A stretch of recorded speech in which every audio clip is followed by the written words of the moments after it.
Welcome to Evermore Love. Hey beautiful souls, welcome back to Evermore Love, where every story whispers the magic of the heart. Before we dive into today's tale, I have a little dream we're chasing together. If we hit 1K subscribers this month, it'll mean the world to us and unlock even more enchanting stories just for you. So, if you haven't already, hit that subscribe button, turn on notifications, and let's make this happen as a family. Oh, and stick around till the very end. This one's a roller coaster of emotions you won't want to miss. Full watch, full heart. Ready? Let's begin. My terrible wedding night. The rain came down in sheets that night, as if the sky itself was weeping for the mess I'd made of my life.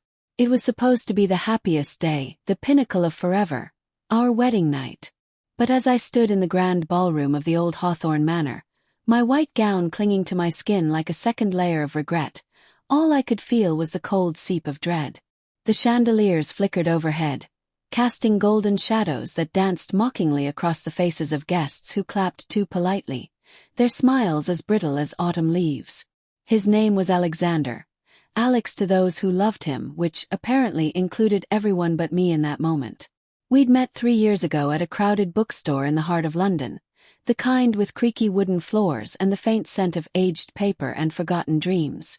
I was buried in a worn copy of Pride and Prejudice, escaping the chaos of my graphic design job, when he slid into the aisle beside me, holding a dog-eared Wuthering Heights. "Heathcliff or Darcy?" he'd asked, his voice like warm honey over gravel, eyes the color of storm-tossed seas. I laughed, surprised by how easily the words tumbled out. Darcy every time. Heathcliff's too brooding. That was it, the spark. Conversations flowed like the Thames at dusk, late-night walks under gas lamps, stolen kisses in hidden cafes. He was the steady hand to my whirlwind, the anchor to my sail.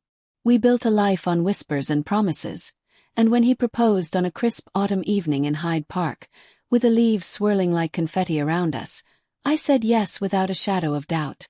But doubt had crept in like fog over the river, thick and unyielding, in the months leading up to the wedding. My family. Oh, how they adored Alex. My mother, with her perfectly coiffed hair and expectations sharper than stilettos, saw him as the golden ticket to the life she'd always wanted for me. Stability, status, a house in the suburbs with a garden that bloomed eternally. Dad nodded along, his silence a vote of approval. Yet every time I looked at Alex across the dinner table, I saw the weight he carried, the pressure of his family's crumbling publishing empire, the way his shoulders slumped when he thought no one was watching. Our love was real, fierce even, but it was laced with unspoken fears. What if we were marrying to save each other, not to cherish? What if the fairy tale ended before the ink on the vows dried? The ceremony itself was a blur of silk and vows exchanged under a canopy of white roses that wilted slightly in the humidity. I remember the priest's voice droning on about eternal bonds, and Alex's hand in mine, warm, trembling just a little. "I do," we said, and the room erupted in applause that echoed hollowly in my chest. Then came the reception, toasts that dragged on like winter nights, dances where my feet ached in heels too high for comfort. Alex pulled me close during our first dance, his breath against my ear whispering, "You're my everything, Elara." I wanted to believe him, to melt into the waltz and forget the knot in my stomach. But as the night wore on, the champagne flowed too freely, and doubts whispered louder than the string quartet. It was well past midnight when we finally escaped to the bridal suite, a lavish room at the top of the manor with a 4-poster bed draped in ivory linens and a balcony overlooking the storm-ravaged gardens. The door clicked shut behind us, and for a heartbeat, it felt like the world narrowed to just us, two souls finally alone after the chaos. Alex turned to me, his tuxedo jacket discarded, shirt unbuttoned at the collar, revealing the pulse at his throat. "Mrs. Hawthorne," he murmured, stepping closer, his fingers tracing the lace of my veil. There was hunger in his eyes, a raw vulnerability that made my heart stutter. I reached for him, desperate to bridge the gap that had grown between us like an invisible chasm. But then it shattered, as he leaned in to kiss me, his lips brushing mine with the tenderness of a first love. My mind rebelled. Flashes assaulted me, The argument 2 weeks ago when he'd snapped about my flighty ideas for the wedding. His stress turning our sanctuary into a battlefield. The way he'd cancelled our weekend getaway to schmooze investors, leaving me alone with my sketches and silence. The quiet realization that we'd stopped dreaming together, lost in the machinery of shoulds. I pulled back, my hands on his chest, feeling the rapid beat beneath my palms. "Alex, I can't," I whispered, the words tasting like ash. His face crumpled, confusion etching lines around his eyes. "What do you mean?" "Lara, we're married. This is us, finally." He reached for me again, but I stepped away, the train of my gown pooling like spilled milk on the Persian rug. Tears burned hot, spilling over as I sank onto the edge of the bed. "It's not finally. It's all wrong. We're wrong. I love you. God, I do. But this feels like a cage we've built for each other. The guests, the expectations, the life we're supposed to lead. It's suffocating me. Us."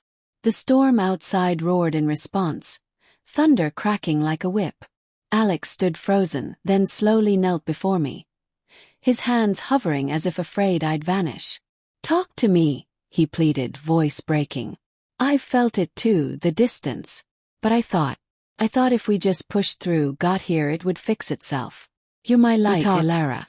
Oh, how we talked that night. I'm adrift, not in whispers or accusations hung in the air, but in floods of unfiltered. I confessed away the fear that our love had become a habit. I saw him then, a beautiful not routine, the man overshadowed by the wedding's grandeur, but the boy from the bookstore, wide-eyed and hopeful. He admitted the terror of failing his family, of dragging me into his storms.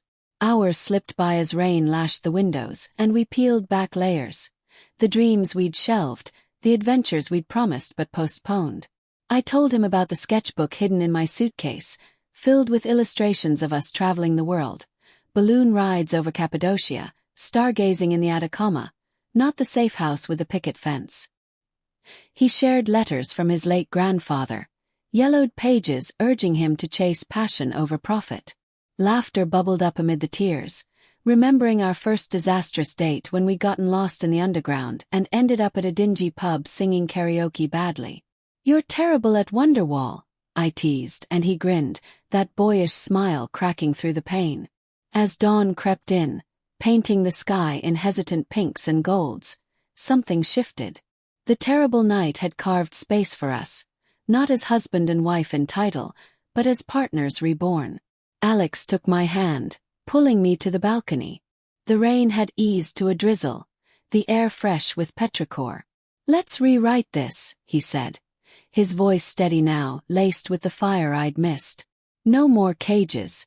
We sell the manor plans, take that trip to Turkey next month. I quit the board if it means losing you to the shoulds. Marry me again, not for them but for us. Properly this time." I looked at him, raindrops catching in his hair like diamonds, and felt the knot unravel. Love isn't the absence of storms. It's dancing in them together. "Yes," I breathed, pulling him close. Our kiss then was no frantic claim, but a seal, a promise forged in vulnerability. We didn't make love that night. Instead, we curled under the covers, bodies tangled in exhausted relief. His heartbeat a lullaby against my cheek. The wedding night was terrible, yes, a crucible that nearly broke us. But from its ashes rose something truer, a love not perfect but profoundly ours. In the years since, we've wandered, balloons lifting us over fairy chimneys at sunrise, stars blanketing us in desert silence. We've argued and mended, built a life of sketches and stories, not empires. And every October 13th, we return to that manor, not to mourn, but to toast the terrible night that saved us. Because sometimes the deepest romances are born from the brink, where hearts lay bare and souls find their way home. There you have it, friends. A reminder that love's greatest chapters often start in the rain. If this story touched your heart, warmed your soul, or made you believe in second chances, please subscribe to Evermore Love for more beautiful tales of passion and perseverance. Hit that button, drop a like, and share with someone who needs a little magic today. Until next time, keep loving fiercely. What's your terrible moment that turned into forever? Tell me in the comments below. See you soon.